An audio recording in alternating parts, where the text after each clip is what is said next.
Hello everyone, welcome back to Amit Dimri classes. तो आज की इस वीडियो में हम एक टॉपिक करने वाले हैं ग्रामर से रिलेटेड। ठीक है, बिल्कुल बेसिक सा फाउंडेशन है। फाउंडेशन मतलब बिल्कुल बेसिक टॉपिक है इंग्लिश ग्रामर का, लेकिन बहुत ही इंपॉर्टेंट टॉपिक है। इसी के थ्रू हम आगे बढ़ते हैं इंग्लिश ग्रामर में। ठीक है, आगे आने वाले जो कॉम्प्लेक्स यानी कठिन टॉपिक्स होंगे, थोड़े हार्ड टॉपिक है, इन्हीं चीज़ों से होकर बनते हैं। लेकिन अगर हम ये चीज़ अच्छे से समझ ले, बिल्कुल बेसिक से समझ ले, तो हमें आगे आने वाले टॉपिक्स में काफ़ी हेल्प मिलेगी। ठीक है, तो आज हम बात करने वाले हैं पार्ट्स ऑफ स्पीच की। ठीक है, पार्ट्स ऑफ स्पीच क्या होता है? तो इंग्लिश में हम जो भी बोलते हैं, स्पीच का मतलब है यहाँ पर बोलना।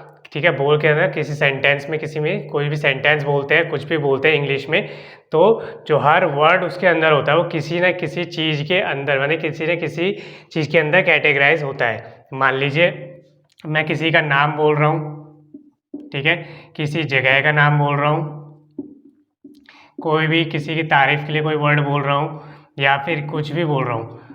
इस तरीके से जो भी वर्ड होगा वो इंग्लिश में किसी न किसी कैटेगरी यानी कि पार्ट्स ऑफ स्पीच के अंदर किसी न किसी कैटेगरी के अंदर आता है। ठीक है, तो पार्ट्स ऑफ स्पीच का मतलब हो गया कि स्पीच के अंदर जो भी हम सेंटेंस या वर्ड्स यूज़ करते हैं। जैसे मैं सेंटेंस में बोलूँ कि he is a good person. ठीक है, एक सिंपल सा सेंटेंस बनाया मैंने, he is a good person.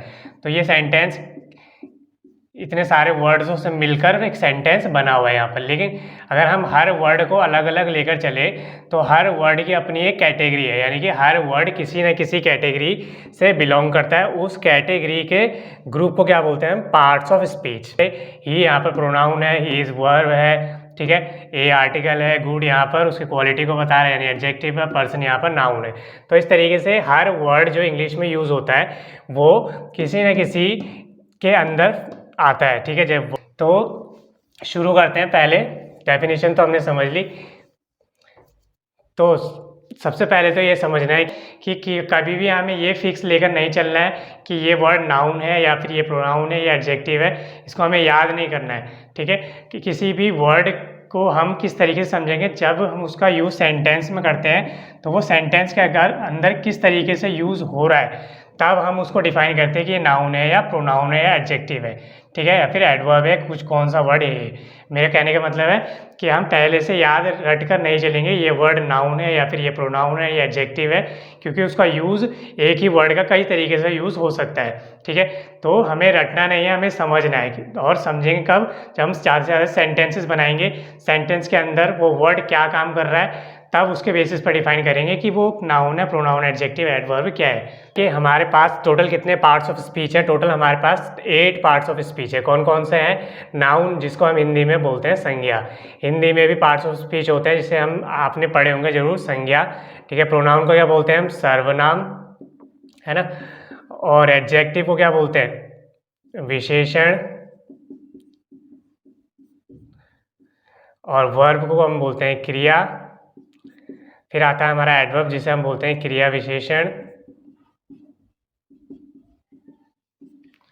ठीक है, इस तरीके से जो हिंदी में इनके भी कुछ नाम हैं, एग्जैक्टली मुझे हिंदी में इनके नाम याद नहीं है तीनों के।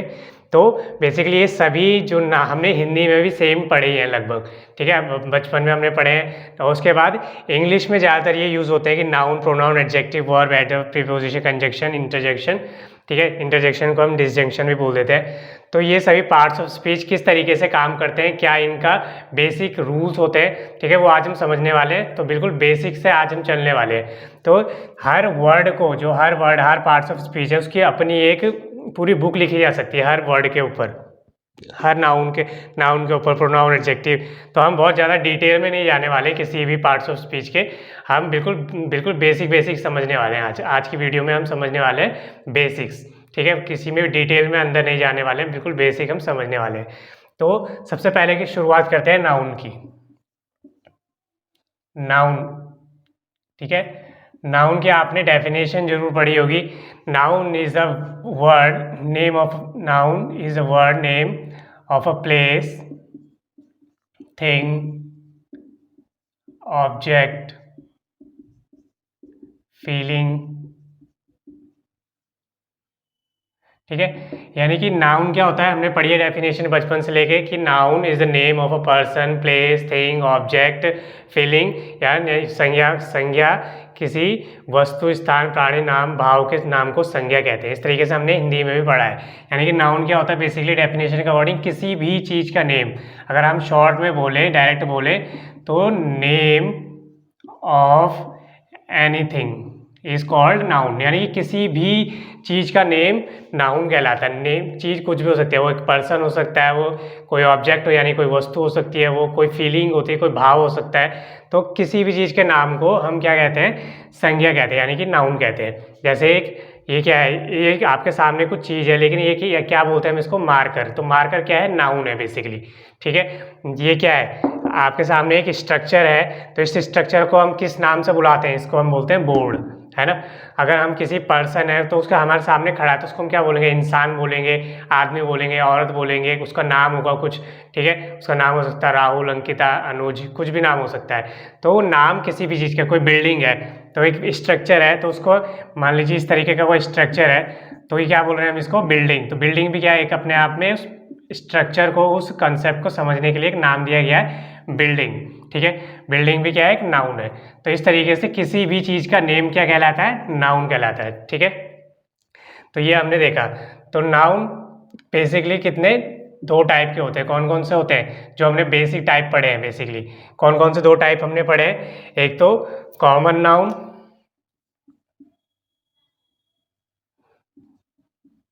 ठीक है, और प्रॉपर नाउन। ये हमने दो बेसिक कैटेगरी पढ़ी है। इसके अलावा और भी नाउन्स होते हैं, लेकिन मैं वही चीज़ें कवर कर रहा हूँ जो हमें पहले से आती है, या बिल्कुल जो बेसिक है। ठीक है। मैंने पहले ही बता चुका हूँ, बहुत ज़्यादा डिटेल में नहीं जाने वाले हैं इस वीडियो में। आगे हम 1 बाय 1 हर टॉपिक को लेंगे तो ज़्यादा डिटेल में जाएंगे। अभी हम बिल्कुल बेसिक समझ रहे हैं। ठीक है। तो नाउन दो, बेसिकली दो टाइप के पढ़े हमने। कौन कौन से, कॉमन नाउन और प्रॉपर नाउन। ठीक है। तो देखते हैं कॉमन नाउन में कौन कौन से नाम आते हैं। कॉमन का मतलब है कि कोई भी चीज़ को हम डायरेक्टली नाम ना लेकर उसको एक तरीके से इंडिकेट कर रहे हैं। जैसे मैं बोलूँ मैन, ठीक है, वुमेन, और जैसे मैं बोलूँ पेन, जैसे मैं बोलूँ बिल्डिंग, या फिर मैं बोलूँ सिटी या कंट्री। ठीक है। या मैं बोलूँ कोई भी फीलिंग हो सकती है वो। ठीक है। तो किसी भी, कोई भी फीलिंग हो सकती है वो। तो ये क्या है, सभी कॉमन नाउन के अंदर आएंगे। कॉमन नाउन का मतलब यहाँ पर बेसिकली मैंने, अगर मैं प्रॉपर नाउन का भी नेम लिखूँ, मेन मान लीजिए कोई मैन है, अनुज उसका नाम है। ठीक है। विमेन उसका नाम अंकिता है। ठीक है। पेन का, पेन की प्रॉपर कंपनी, जैसे पेन की फेमस कोई कंपनी जैसे रेनॉल्ड्स। ठीक है। बिल्डिंग मान लीजिए कोई ताजमहल, मॉन्यूमेंट्स, और city Delhi, country India, feeling हो सकती है वो एंगर, लव, हेट। तो आप यहाँ पर देख रहे होंगे कि प्रॉपर नाउन मैंने उन चीज़ों को कहा है जिनको मैं डायरेक्टली नाम लेकर बुला सकता हूँ। जिनको डायरेक्टली मैं नाम दे रहा हूँ उनको हम क्या बोलेंगे, प्रॉपर नाउन। ठीक है। जैसे मैं बोलूँ ये मार्कर है, मार्कर क्या है, एक proper noun, sorry common noun. लेकिन अगर मैं इसका नाम लेकर बोलूँ कि कौन सी कंपनी का मार्कर है ये, तो रोरिटो कंपनी का ये मार्कर है। ठीक है। तो ये क्या हो जाएगा, प्रॉपर नाउन। अगर मैं बोलूँ सिर्फ मार्कर बोलूँ तो वो कॉमन नाउन में आ जाएगा। मैं अगर सिर्फ बिल्डिंग बोलूँ तो वो किसी पर्टिकुलर, किसी खास बिल्डिंग का नाम नहीं ले रहा हूँ मैं, तो वो कॉमन में आ जाएगा।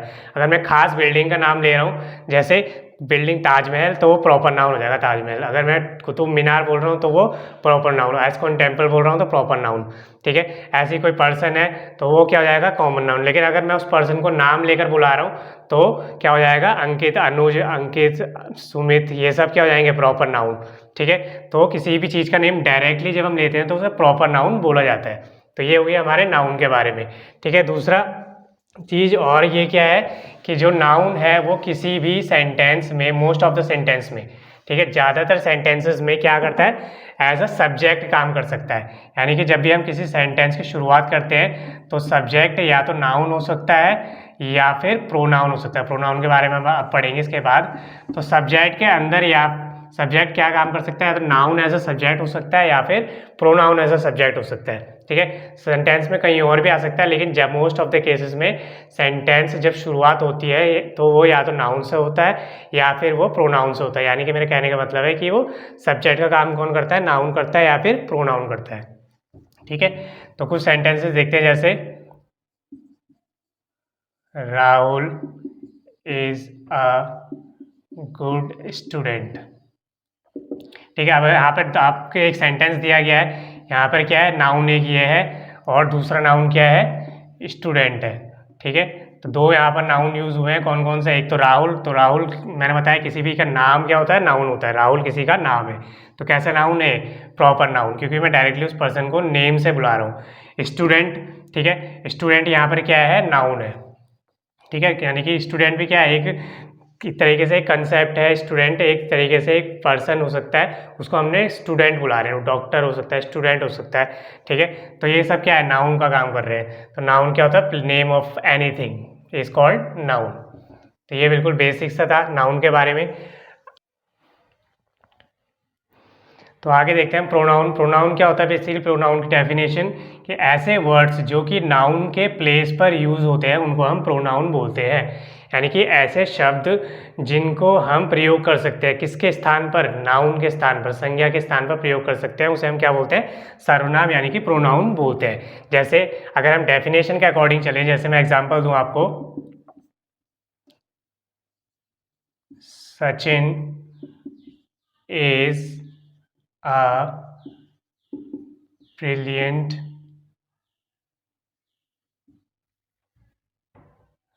Sachin is a great batsman.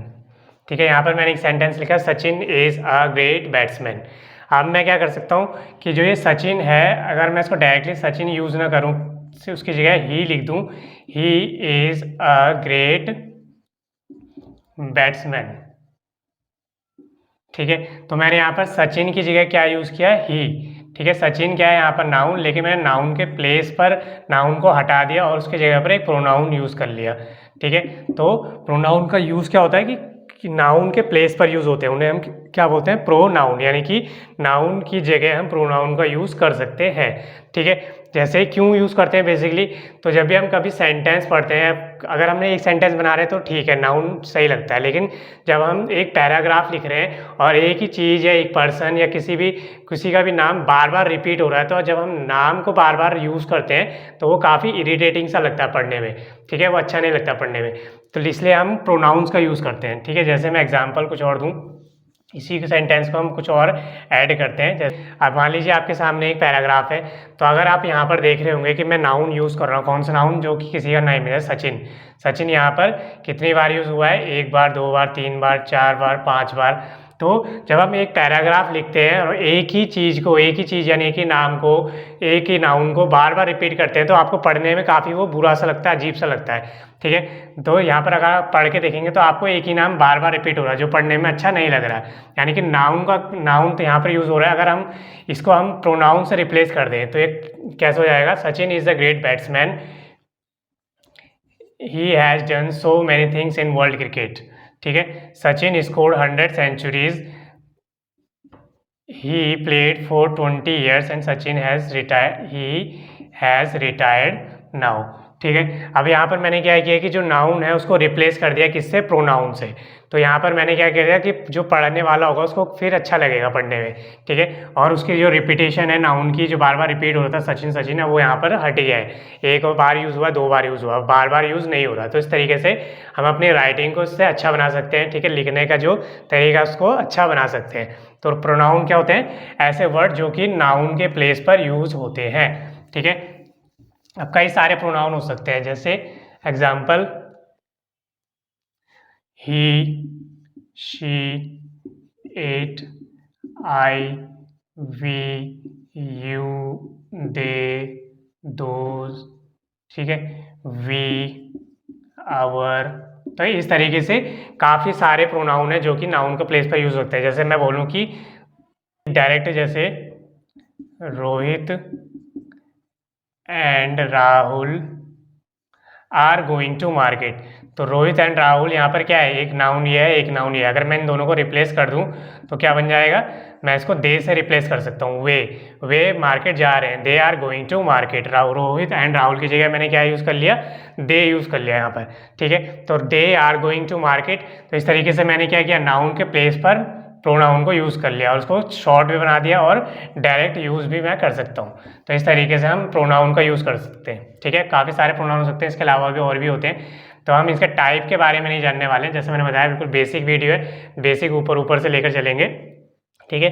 तो यहाँ पर कई सारे प्रोनाउन ये हैं। तो मैंने पहले भी बताया था नाउन के बारे में कि किस नाउन और प्रोनाउन जो है किसी सेंटेंस के अंदर as a subject most of the time use होते हैं, ठीक है। यानी कि किसी भी सेंटेंस की जब हम शुरुआत करते हैं तो उसके लिए एक सब्जेक्ट की ज़रूरत होती है। तो वो क्या काम करता है, नाउन और प्रोनाउन, ठीक है।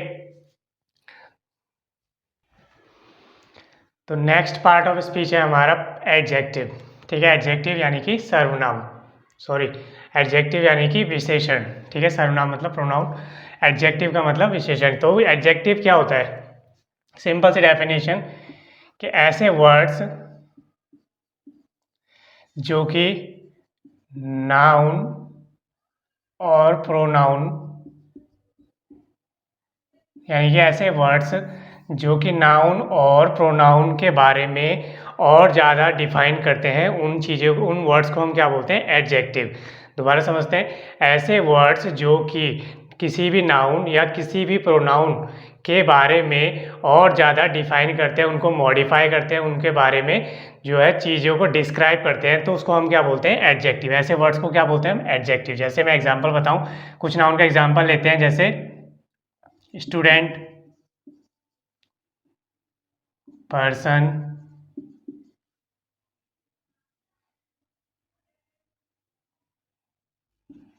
बिल्डिंग, ठीक है। और कैसे देते हैं, और कुछ एग्जाम्पल अभी और लेंगे, पहले इनको देखते हैं। तो ये क्या है, एक नाउन है, ये भी नाउन है, ये भी नाउन है, ठीक है। हमने अभी डेफिनेशन क्या पढ़ी, एडजेक्टिव ऐसे वर्ड्स होते हैं जो किसी नाउन या प्रोनाउन, जो कि नाउन को डिफाइन करते हैं, उसके बारे में और ज़्यादा चीज़ें बताते हैं। अगर मैं यहाँ पे सिर्फ स्टूडेंट, पर्सन, बिल्डिंग लिख दूँ तो एक नाउन का यूज़ हो रहा है, हम यहाँ पे 3 नाउन का यूज़ कर रहे हैं, लेकिन इनके बारे में कोई भी अभी क्वालिटी या इनके बारे में कोई भी चीज़ डिफाइन नहीं हो रही है। तो मैं जैसे बोलूँ इंटेलिजेंट स्टूडेंट, इंटेलिजेंट स्टूडेंट, कैसा स्टूडेंट, इंटेलिजेंट, ठीक है। पर्सन, ऑनेस्ट पर्सन, ठीक है, ईमानदार व्यक्ति। बिल्डिंग मतलब तो बिल्डिंग हो गई। अगर उसकी क्वालिटी को तो ब्यूटीफुल हो सकते हैं, या फिर ब्यूटीफुल के अलावा टॉल, ठीक है, टॉल बिल्डिंग। तो इस तरीके से हमने क्या किया, इन तीनों नाउन की जो ये 3 वर्ड इसके आगे लग गए, वो क्या कर रहे हैं, इनकी क्वालिटी को, इनके बारे में और ज़्यादा डिफाइन कर रहे हैं चीज़ें। तो यानी कि एडजेक्टिव, ये क्या है, तीनों एडजेक्टिव है, इंटेलिजेंट, ऑनेस्ट, टॉल। तो ये सब तीनों क्या है, उसके बारे में और ज़्यादा डिफाइन कर रहे हैं। तो ये क्या एडजेक्टिव का काम कर रहे हैं। कुछ और एग्जाम्पल, जैसे शी इज अ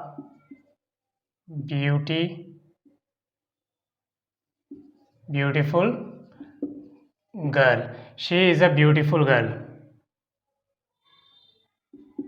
ठीक है। She is a beautiful girl. तो यहाँ पर शी क्या है, एक प्रोनाउन है, ठीक है। शी क्या है, एक प्रोनाउन है, और गर्ल क्या है, यहाँ पर एक नाउन है। तो वह एक सुंदर लड़की है। लड़की कैसी लड़की है, वो सुंदर। तो यहाँ पे सुंदर जो है, उस शी इज़ अ गर्ल भी हो सकता था सिर्फ, लेकिन जब हम उस लड़की के बारे में और ज़्यादा डिफाइन करना चाहते हैं तो हम कैसे यूज़ कर सकते हैं, एडजेक्टिव का यूज़ कर रहे हैं। यहाँ पर ब्यूटीफुल क्या है, एडजेक्टिव का काम कर रहा है, यानी कि उस लड़की की विशेषता को और ज़्यादा बता रहा है, ठीक है। तो she is a beautiful girl, इस तरीके से। जैसे मैं बोलूँ ताजमहल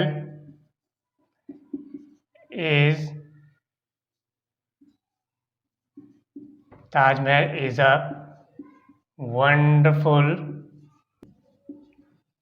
मॉन्यूमेंट का मतलब होता है कोई ऐतिहासिक बिल्डिंग या कोई बिल्डिंग, ठीक है। तो Taj Mahal is a wonderful monument, ठीक है। अब यहाँ पर क्या है, ताजमहल की क्वालिटी को कौन डिफाइन कर रहा है, कौन सा वर्ड और ज़्यादा डिफाइन कर रहा है, वंडरफुल, ठीक है। तो कैसा मॉन्यूमेंट है, ये एक वंडरफुल, ताजमहल क्या है, एक मॉन्यूमेंट, कैसा मॉन्यूमेंट, वंडरफुल है, ठीक है, यानी बहुत ही शानदार, बहुत ही खूबसूरत है, ठीक है। तो इस तरीके से हमने एडजेक्टिव का यूज़ किया। यानी एडजेक्टिव का यूज़ क्या होता है, जो भी वर्ड्स, ऐसे वर्ड जो कि नाउन और प्रोनाउन को और ज़्यादा डिफाइन करते हैं, उनकी जो क्वालिटी को उनको डिस्क्राइब करते हैं, उसे हम बोलते हैं एडजेक्टिव। जैसे सुंदर लड़की या स्मार्ट लड़का, तो लड़के की क्या क्वालिटी को स्मार्ट बता रहा है, ठीक है, इस तरीके से।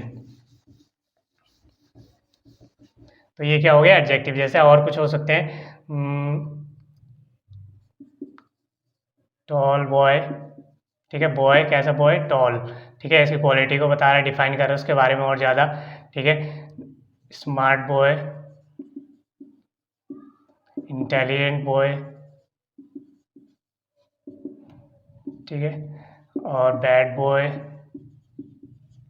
इस तरीके से बॉय यहाँ पर नाउन है और ये सभी क्या है यहाँ पर एडजेक्टिव है, इसकी क्वालिटी को और ज़्यादा डिफाइन कर रहे हैं। तो अभी हमने, जैसे मैंने बात की थी कि अभी सिर्फ बेसिक से समझ रहे हैं, बिल्कुल ऊपर ऊपर से, कि क्या होता है बेसिकली। तो एडजेक्टिव क्या होता है, नाउन और प्रोनाउन को डिफाइन करता है। तो ये सभी हमने एग्जाम्पल यहाँ पर देखे। तो आगे देखते हैं हमारा क्या है, एडजेक्टिव के बाद है हमारा वर्ब।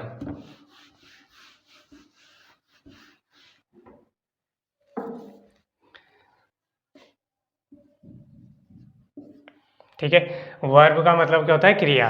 ठीक है, बचपन से लेकर हमने अब तक एक डेफिनेशन पढ़ी कि कोई भी एक्शन वर्ड जो होता है वर्ब कहलाता है, क्रिया कहलाता है। कोई किसी भी काम का होना वर्ब कहलाता है, जो कि अपने आप में बिल्कुल ठीक है। लेकिन इसकी डेफिनेशन सिर्फ यहीं तक लिमिटेड नहीं है, बल्कि वर्ब एक्शन तो होता ही होता है, ठीक है, उसके अलावा किसी चीज़ का होना, यानी कि बीइंग का मतलब होता है होना। भी हम एग्जाम्पल के थ्रू देखेंगे, ठीक है। पोजेशन, तो ये तीनों चीज़ें मिलकर एक वर्ब को डिफाइन करती है। मतलब कि एक्शन का मतलब है यहाँ पर कोई भी चीज़ एक्शन, जैसे खाना पीना, नहाना धोना, चलना, घूमना, सोना, ये सभी क्या है, कोई काम के होने को बता रहे। काम होने का मतलब कोई जो करने वाला इंसान है या पर्सन, कोई भी ऑब्जेक्ट हो सकती है, ठीक है, कोई कुछ भी हो सकता है, वो उसमें कोई हलचल हो रही है, ठीक है, तो उसको हम क्या बोल रहे हैं, एक्शन हो रहा है, बेसिकली क्रिया हो रही है, ठीक है। जैसे स्लीप, रन, ईट, सिंग, ठीक है।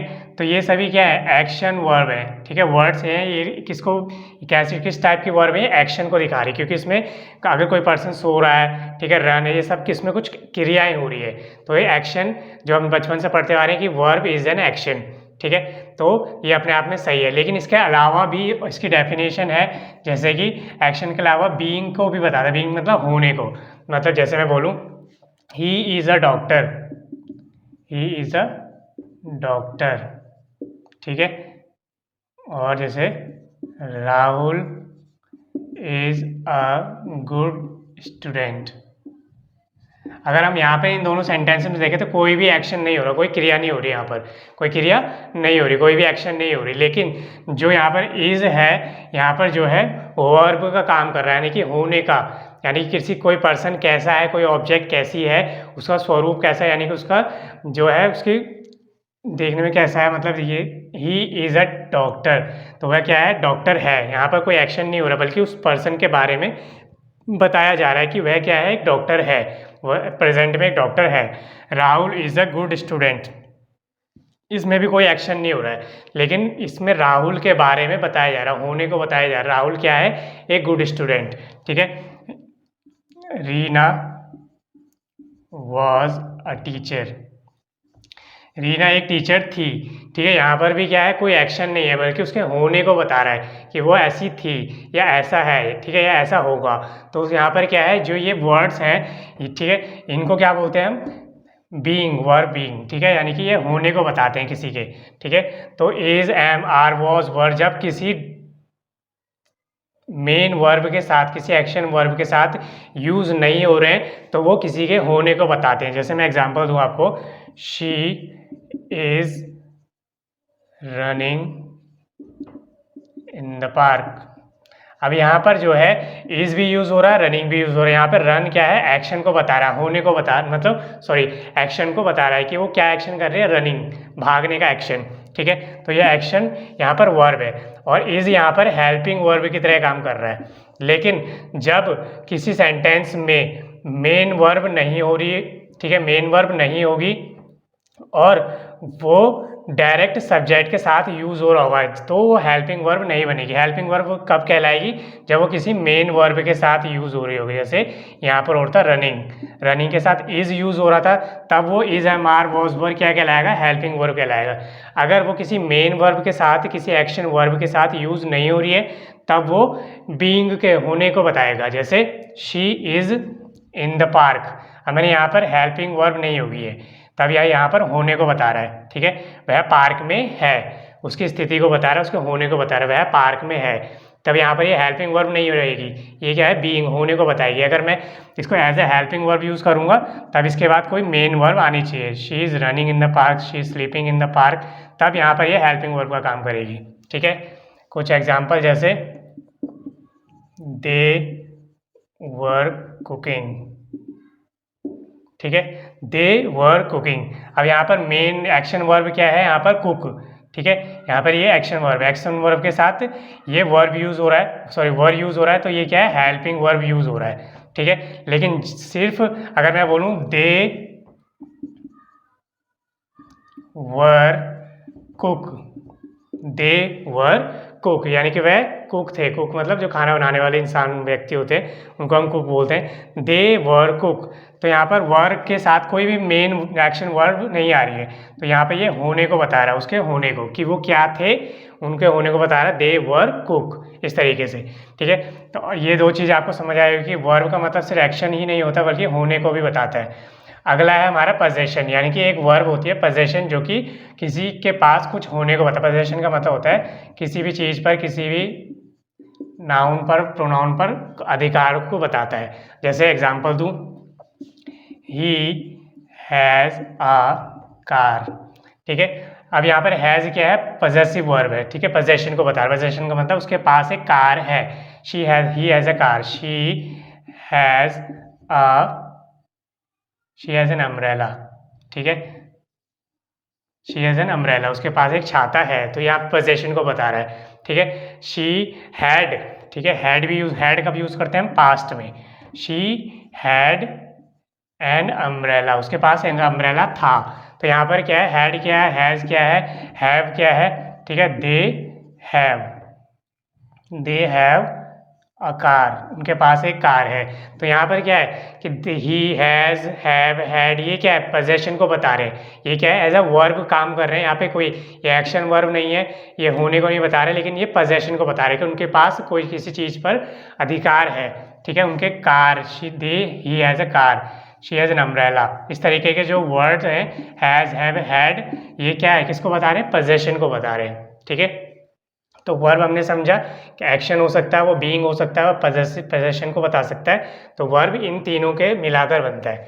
ठीक है, आगे हम आगे वाली वीडियोस में जब हम वर्ब को और डिटेल में पढ़ेंगे तब इनके टाइप्स को समझेंगे और इन चीज़ों को काफ़ी अच्छे से और समझेंगे। ठीक है, तो वर्ब भी हमने समझ लिया है। आगे है हमारा एडवर्ब। क्या है? एडवर्ब। तो एडवर्ब क्या होता है? बेसिकली एडवर्ब की डेफिनेशन देखें, ऐसे वर्ड्स जो कि किसी एडजेक्टिव, किसी वर्ब या खुद दूसरे किसी एडवर्ब को डिफाइन करे, उसके क्वालिटी को और ज़्यादा डिस्क्राइब करे, उसके बारे में और ज़्यादा बताए, तो वैसे वर्ड्स को हम क्या बोलते हैं? एडवर्ब। ठीक है, एडजेक्टिव और एडवर्ब में कंफ्यूज नहीं होना है कि एडजेक्टिव क्या होता है? किसी नाउन और प्रोनाउन की क्वालिटी को बताते हैं, उसके बारे में और ज़्यादा डिस्क्राइब करते हैं। लेकिन एडवर्ब क्या होता है? किसी एडजेक्टिव, वर्ब और एडवर्ब के बारे में और ज़्यादा डिफाइन करते हैं। जैसे एग्जाम्पल दूँ, वेरी ब्यूटीफुल गर्ल। ठीक है, जैसे बोलूँ,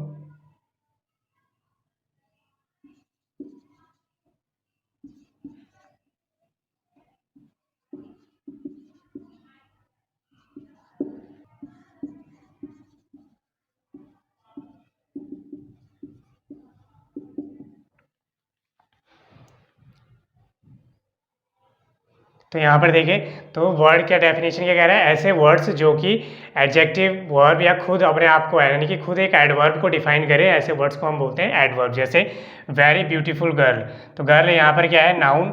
नाउन की क्वालिटी को कौन बता रहा है, ब्यूटीफुल। हमने पढ़ा था कि जो नाउन की क्वालिटी को बताता है उसको हम क्या बोलते हैं, एडजेक्टिव। ठीक है, तो ब्यूटीफुल लड़की है, एडजेक्टिव है ये। अब कैसी कितनी ब्यूटीफुल, बहुत ज़्यादा ब्यूटीफुल, वेरी ब्यूटीफुल। तो यहाँ पर वेरी जो है वो ब्यूटीफुल की क्वालिटी को और ज़्यादा डिफाइन कर रहा है। ब्यूटीफुल यहाँ पर गर्ल की क्वालिटी को डिफाइन कर रहा है, कैसी लड़की, ब्यूटीफुल लड़की। ठीक है, और ब्यूटीफुल कितनी ब्यूटीफुल, बहुत ज़्यादा ब्यूटीफुल, वेरी ब्यूटीफुल। ठीक है, तो वेरी क्या है यहाँ पर, ब्यूटीफुल की जो डिग्री है उसको और ज़्यादा बढ़ा रहा है। ठीक है, तो यहाँ पर ये वेरी क्या है, यहाँ पर एडवर्ब। ठीक है, क्योंकि ये एडजेक्टिव को और ज़्यादा डिफाइन कर रहा है। ठीक है, तो इस तरीके से हम यूज़ करते हैं। और ज़्यादा क्लियर मैं आप लिए लिख देता हूँ, जैसे वेरी ब्यूटीफुल गर्ल। ठीक है, अब यहाँ पर जो है गर्ल है एक नाउन है ना, हमने पढ़ा था किसी को भी नेम, किसी को जिस तरीके से हम बुलाते हैं किसी भी नेम से किसी भी, तो उसको हम क्या बोलते हैं, नाउन बोलते हैं। ब्यूटीफुल गर्ल कैसी है, ब्यूटीफुल है। हमने पढ़ा था कि नाउन की क्वालिटी को डिस्क्राइब कौन करता है, एडजेक्टिव। तो ब्यूटीफुल यहाँ पर एडजेक्टिव का काम कर रहा है। ठीक है, फिर आता है हमारा वेरी, वेरी ब्यूटीफुल गर्ल। अब ब्यूटीफुल की डिग्री को, ब्यूटीफुल मान लीजिए यहाँ तो उसकी डिग्री को और ज़्यादा बढ़ा रहा है कि बहुत ज़्यादा ब्यूटीफुल। तो यहाँ पर एडवर्ब का काम कौन कर रहा है, वेरी, यानी कि ये ब्यूटीफुल की क्वालिटी को और ज़्यादा डिफाइन कर रहा है। ठीक है, तो यहाँ पर ये क्या है, एडवर्ब। तो हमने डेफिनेशन के अकॉर्डिंग पढ़ा, एडवर्ब ऐसे वर्ड्स होते हैं जो कि एडजेक्टिव वर्ब या एडवर्ब को डिफाइन करते हैं। एडजेक्टिव का एग्जाम्पल हमने देख लिया, आगे देखते हैं कि वर्ब को कैसे डिफाइन करता है। जैसे शी रैन सो फास्ट, या फिर शी रैन फास्टली। ठीक है, वह कैसे भागी, शी रैन तक तो ठीक है, शी रैन यहाँ पे हमें समझ आता है वह भागी, लेकिन कैसे भागी, शी रैन, रन की सेकंड फॉर्म रैन यहाँ पर यूज हुआ है, शी रैन, वह भागी, लेकिन कैसे भागी, बहुत तेजी से भागी, फास्टली। तो भागने की डिग्री को बता रहा है कि स्लो भागी, तेज भागी। अगर मैं she rain slowly, she rain fastly, वह भागने के तरीके को बता रहा है, किस तरीके से मतलब तेज भाग रही है, स्लो भाग रही है। ठीक है, तो शी रैन फास्टली, फास्ट यहाँ पर क्या काम कर रहा है, एडवर्ब का, क्योंकि ये वर्ब की को और ज़्यादा डिफाइन कर रहा है। अभी हमने डेफिनेशन पढ़ी कि एडवर्ब क्या होता है, ऐसे वर्ड जो कि वर्ब को डिफाइन करते हैं। तो एडवर्ब यहाँ पर क्या है, फास्टली, वह फास्टली भागी, तेज भागी। ठीक है, अब यहाँ पर देखते हैं एडवर्ब खुद को कैसे डिफाइन करता है। जैसे किसी को एग्जाम्पल को ले, शी रैन क्वाइट फास्ट। ठीक है, शी रैन क्वाइट फास्ट मतलब वो बहुत तेज दौड़ी। ठीक है, she rain quite fast, fast की क्वालिटी को भी और ज़्यादा डिफाइन कर रहा है कौन, शी रैन क्वाइट फास्ट। ठीक है, फास्ट भागी और भी तेज भागी, यानी कि उसकी डिग्री को और ज़्यादा बढ़ा रहे हैं। यहाँ पर ये एडवर्ब का काम कर रहा है। जैसे कुछ और एग्जाम्पल देखते हैं। ठीक है, क्या है हमारा प्रीपोजिशन।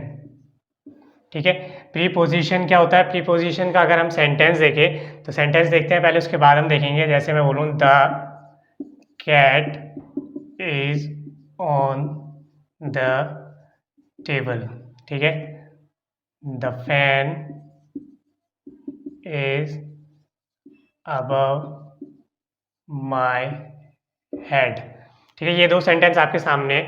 अब इसके थ्रू समझते हैं कि जो प्रीपोजिशन है वो क्या कहता है, कि यहाँ पर कौन कौन से दो प्रीपोजिशन यूज हुए हैं। एक तो ऑन यूज हो रहा है, एक अबव यूज हो रहा है। ये दोनों क्या है, प्रीपोजिशन। ठीक है, अब प्रीपोजिशन का क्या काम होता है, प्रीपोजिशन के अगर हम डेफिनेशन देखें तो इसके अकॉर्डिंग प्रीपोजिशन जो है किसी भी, कुछ ऐसे वर्ड्स होते हैं, प्रीपोजिशन कुछ ऐसे वर्ड्स होते हैं जो कि क्या करते हैं, किसी नाउन और प्रोनाउन, यानी कि किसी नाउन और प्रोनाउन का सेंटेंस के सम अदर वर्ड्स के साथ, यानी कि अदर वर्ड्स के साथ रिलेशन को बताते हैं। यानी कि प्रीपोजिशन ऐसे वर्ड्स होते हैं जिनका काम क्या होता है, इनका काम होता है कि नाउन और प्रोनाउन का सेंटेंस के अदर वर्ड्स के साथ उनका रिलेशन क्या है, कौन बताता है, प्रीपोजिशन। जैसे एग्जाम्पल देखें, द कैट, यहाँ पर क्या है, नाउन, द फैन क्या है यहाँ पर? नाउन। ठीक है, ये आपको समझ आ रहा होगा, नाउन हमने पढ़ा था। किसी भी का भी नेम क्या होता है? नाउन होता है। कैट भी क्या है? किसी का नेम, एक तरीके से उस चीज़ को बुलाने का तरीका है। Cat, fan. ठीक है, अब यहाँ पे ऑन अबव प्रीपोजिशन है। अब यहाँ पर क्या है, जो ये ऑन है प्रीपोजिशन, वो कैट, ये नाउन और प्रोनाउन, सॉरी, दो नाउन को आपस में कनेक्ट कर रहा है। ठीक है, यानी कि प्रीपोजिशन की डेफिनेशन क्या है, क्या हुई इसके अकॉर्डिंग? प्रीपोजिशन ऐसे वर्ड्स हैं जो एक नाउन को दूसरे नाउन के साथ, ठीक है, एक नाउन को किसी प्रोनाउन के साथ, या किसी प्रोनाउन को दूसरे नाउन के साथ, ठीक है, या फिर एक प्रोनाउन को दूसरे प्रोनाउन के साथ, या फिर एक नाउन को दूसरे अदर वर्ड्स के साथ, या फिर एक प्रोनाउन को अदर वर्ड्स के साथ रिलेशन बताता है, उसको हम क्या बोलते हैं? प्रीपोजिशन। ठीक है, नाउन नाउन में रिलेशन बता सकता है, प्री नाउन या प्रीपोजिशन में रिलेशन बता सकता है, प्रीपोजिशन या नाउन में, या फिर प्रीपोजिशन प्रीपोजिशन में हो सकता है, नाउन और दूसरे वर्ड्स में हो सकता है, या फिर प्रीपोजिशन और दूसरे वर्ड्स में हो सकता है। यानी कि किसी के यानी इनके बीच रिलेशन को कौन बताता है? प्रीपोजिशन। यहाँ पर जैसे ऑन है, ऑन किसके बीच? दो नाउन के बीच। यहाँ पर टेबल भी क्या है? एक नाउन ही तो है, किसी चीज़ का नेम बुलाने का तरीका है उसको। ठीक है, the cat is on the table, जो बिल्ली है वो टेबल के ऊपर है। इन दोनों के बीच को, दो नाउन के बीच के रिलेशन को बता रहा है। The fan is above my head. ठीक है, हेड भी क्या है? एक तरीके से नाउन है। तो इस तरीके से यूज़ होता है। अगर मैं इसको और जैसे कुछ सेंटेंस लिखूँ, she came to talk, she came to me. ठीक है, शी केम टू में है मेरे पास आई, कम की सेकंड फॉर्म केम यूज़ कर रहा हूँ मैं यहाँ पर। She came, CAME, she came to me. अब यहाँ पर टू क्या है? प्रीपोजिशन का काम कर रहा है। अब यहाँ पर ये प्रोनाउन, एक प्रोनाउन ये है और एक प्रोनाउन ये है। ठीक है, इन दोनों को आपस में रिलेशन काम कनेक्ट करने का काम कर रहा है। ठीक है, शी केम टू मी। तो इस तरीके से प्रीपोजिशन किसी वर्ड के पहले लग, कौन से वर्ड? किसी नाउन या प्रोनाउन के पहले लगकर, और उसका सेंटेंस के दूसरे वर्ड्स के साथ क्या बताता है? रिलेशन को बताता है। वो क्या होता है? प्रीपोजिशन। जैसे मैं बोलूँ, कुछ एग्जांपल्स और देखते हैं। जैसे बिहाइंड द ट्री। ठीक है, बिहाइंड क्या है यहाँ पर? Preposition. In front of school, आप इसके आगे कुछ भी ऐड कर सकते हैं, जैसे I was sitting behind the tree. ठीक है, और my house is in front of the school, of the school या ऑफ स्कूल। ठीक है, इस तरीके से। ठीक है, कई सारे ऐसे एडजेक्टिव के प्रीपोजिशन होते हैं, जैसे in, at, on, behind, in front of. ठीक है, और कई भी अबव, अंडर। ठीक है, और कैसा आप, इस तरीके से कई सारे प्रीपोजिशन होते हैं। तो ये सारे प्रीपोजिशंस क्या होते हैं? ये बताते हैं रिलेशन। ठीक है, तो प्रीपोजिशन हमने पढ़ लिया यहाँ पर। तो बेसिक से आपको क्लियर हुआ होगा कि प्रीपोजिशन क्या होता है। ठीक है, आगे पढ़ते हैं कंजंक्शन।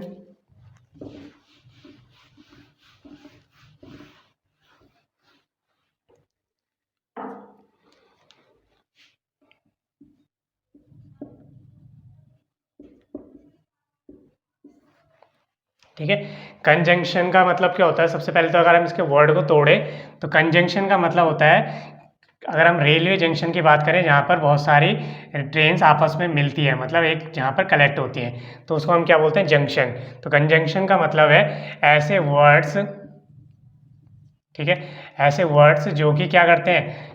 क्या करते हैं कंजंक्शन? अभी मैंने बताया, जैसे जो कि एक किन्हीं दो वर्ड्स को, ठीक है, टू वर्ड्स या मोर देन टू वर्ड्स,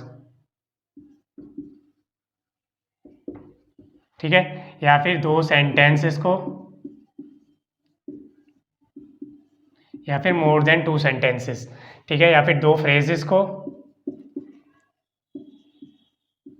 तो फ्रेज क्या होता है? सेंटेंस का एक छोटा पार्ट फ्रेज कहलाता है। ठीक है, तो कंजंक्शन क्या होते हैं? ऐसे वर्ड जो कि दो वर्डों को आपस में जोड़ने का काम करता है, या दो से ज़्यादा वर्ड्स को आपस में जोड़ने का काम करता है, या दो सेंटेंसेस। यहाँ पे मैं प्रीपोजिशन की तरह ये नहीं बोल रहा हूँ कि नाउन या प्रोनाउन।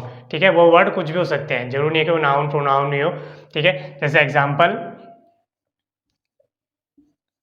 राहुल एंड रोहित ठीक है, यहाँ पे एंड क्या कर रहा है, इन दोनों को कनेक्ट करने का काम कर रहा है। ठीक है, जैसे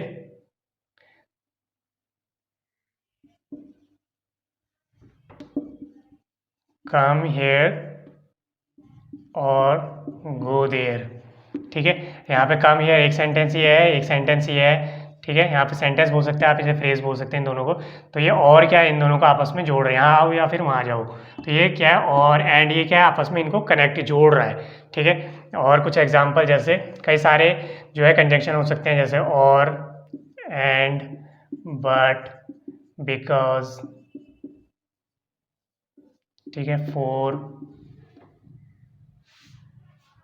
नॉर, येट, सो। तो इस तरीके के जो वर्ड हैं ये क्या करते हैं, सेंटेंस या वर्ड्स को आपस में कनेक्ट करने का काम करते हैं। जैसे मैं एग्जांपल दूँ सेंटेंस का, शी केम लेट, वह लेट आई। ठीक है, एक सेंटेंस हो गया ये अपने आप में। बिकॉज क्यों, इसके आगे हम अब आगे जोड़ना चाहते हैं। ठीक है, she came late because it was raining.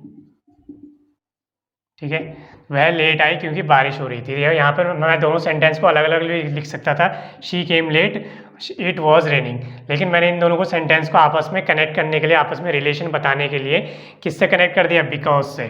ठीक है, तो बिकॉज यहाँ पर क्या है, कंजंक्शन, दोनों को आपस में कनेक्ट कर रहा है। ठीक है, तो यहाँ पर आप यूज़ कर सकते हैं किस तरीके से सेंटेंस को कनेक्ट करने के लिए, वर्ड्स को कनेक्ट करने के लिए। ठीक है, अब जैसे मैं बोलूँ, would you like to take coffee और टी।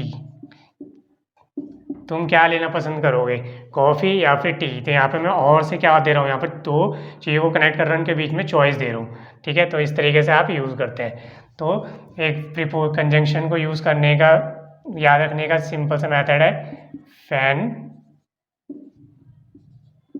बॉयज़। ठीक है, तो ये कुछ बेसिक से कंजंक्शन होते हैं, जैसे फैन से, एफ से मतलब फॉर, एंड, नॉर, बिकॉज, और, वाई से होगा येट, सो। ठीक है, तो इस तरीके से कंजंक्शन को याद रख सकते हैं फैन बॉयज। इसके अलावा और भी होते हैं, लेकिन ये बेसिक से होते हैं। ठीक है, तो यहाँ पर हमने कंजंक्शन को समझ लिया कि इनका क्या बेसिक काम होता है। ठीक है, आगे है हमारा इंटरजंक्शन। आपको क्या करना है, इनकी ज़्यादा से ज़्यादा प्रैक्टिस करनी है। प्रैक्टिस किस तरीके से करनी है, आप गूगल पर जाइए। ठीक है, एंड एंटर कीजिए एक्सरसाइज हो पार्ट्स ऑफ स्पीच की एक्सरसाइज आपको मिल जाएंगी। फिर आपको प्रैक्टिस करनी है, खुद से पैराग्राफ बनाइए और यूज़ करिए ज़्यादा से ज़्यादा। Thank you for watching. If you have any query आप कमेंट सेक्शन में लिख सकते हैं। Thank you.